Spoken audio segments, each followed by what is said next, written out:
مولا قوم سے دو کام فرمایا، میرا غلام بننا ہے تو دو کام کرنا پڑیں گے۔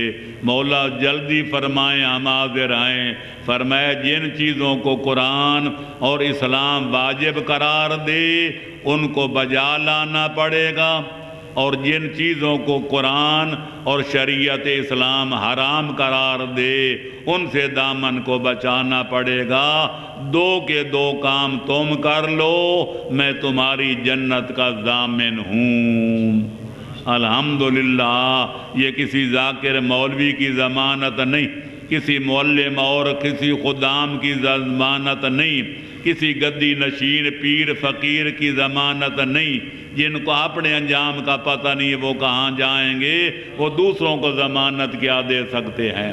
لہذا یہ قسیم الجنت والنار حیدر قرار کی ضمانت ہے کہ دو کے دو کام تم کر لو، میں تمہاری جنت کی ضمانت دیتا ہوں کہ جہاں آپ جاؤں گا تمہیں ساتھ لے کر جاؤں گا۔ صلوات پڑھو محمد و آل محمد پر۔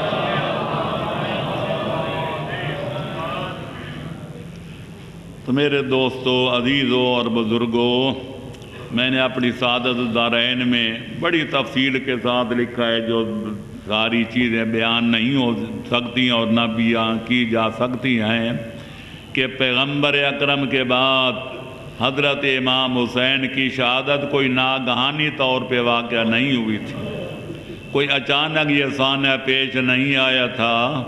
اس کی کڑیاں اگر دیکھی جائیں تو سلسلہ پیغمبر اکرم کی زندگی تک پہنچتا ہے، اور خصوصاً پیغمبر اکرم کی وفات کے بعد میں آنے والی مجالس میں تفصیل سے عرض کروں گا کہ پیغمبر کی آنکھیں بند ہوئیں اور لوگوں کی آنکھیں کھول گئیں۔ وہ پیغمبر اکرم پوری کائنات میں نے کسی روایت میں نہیں پڑھا کہ جب ملک الموت نے آ کر اجازت مانگی ہو، لیکن پیغمبر اکرم کی عظمت اور خاتون قیامت کی جلالت کا تقاضا تھا۔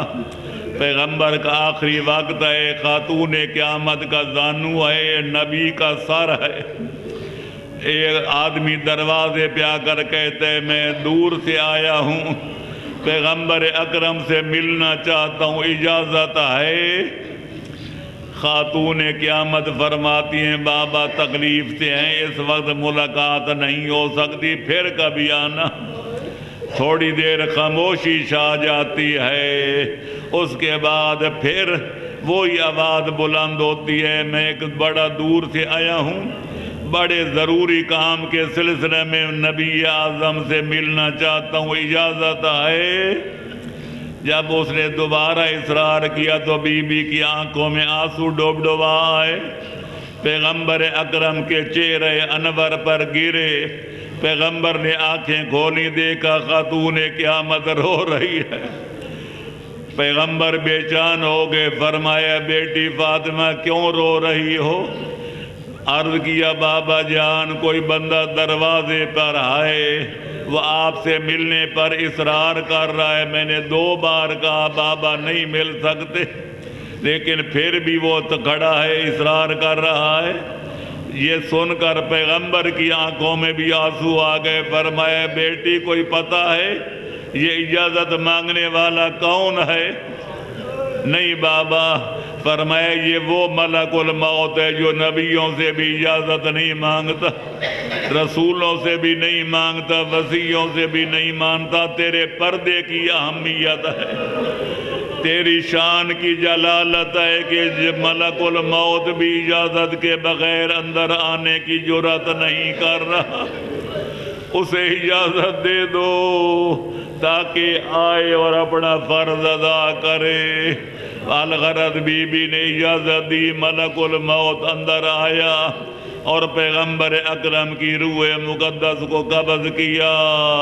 میں کہتا ہوں جب تک نبی اعظم زندہ تھے تو ملک الموت بھی آتا تو اجازت مانگ کر، جبریل امین وحی لے کر آتا تو اجازت مانگ کر، خود پیغمبر اکرم بھی اگر بی بی کے گھر میں داخل ہونا چاہتے تو اجازت مانگ کر، لیکن افسوس سے کہنا پڑتا ہے کہ پیغمبر اکرم کی وفات کے بعد وہ شہزادی یثرب اس امید میں بیٹھی تھیں کہ میرے بابے کی وفات کے بعد میرے بابے کے کلمہ گو آئیں گے اور آ کر مجھے تعزیت مسنونہ پیش کریں گے، مجھے بابے کا پرسہ دیں گے، میرے غم میں برابر کے شریک بنیں گے۔ لیکن یہ تو کبھی سوچا بھی نہیں تھا کہ جب آئیں گے تو کچھ آگ و لکڑیاں لے کر آئیں اور آ کر بلند آواز سے کہیں گے گھر والوں باہر نکلو یا گھر کو آگ لگا دی جائے گی۔ یہی وہ صدمے تھے، میں تفصیل نہیں بیان کر سکتا، حالات اجازت دیتے ہیں کہ بی بی 2.5 یا 3 ماہ زندہ رہنے کے بعد یہ مرثیے پڑھتی ہوئے دنیا سے چلی گئی۔ صبت علیہ مصائب لو انا، بابا تیرے بعد مجھ پر وہ مصائب و پہاڑ گرے، اگر وہ دنوں پر آتے تو راتوں کا لباس بدل لیتے۔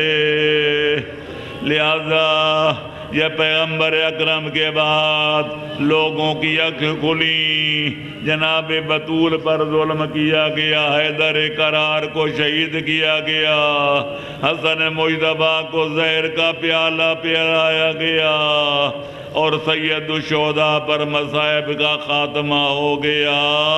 لہذا پہلی مصیبت آل محمد پر یہ تھی کہ پیغمبر کا سایہ رحمتوں سے اٹھ گیا۔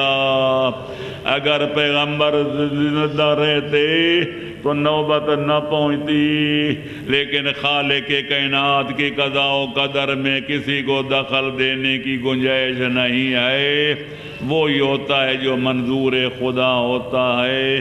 وَسَيَعْلَمُ الَّذِينَ ظَلَمُوا أَيَّ مُنْقَلَبٍ يَنْقَلِبُونَ، ان قریب پتہ چل جائے گا ظالموں کے ظلم کا انجام کیا ہوتا ہے، کہ مظلوموں کو جزائے خیر کیا ملتی ہے۔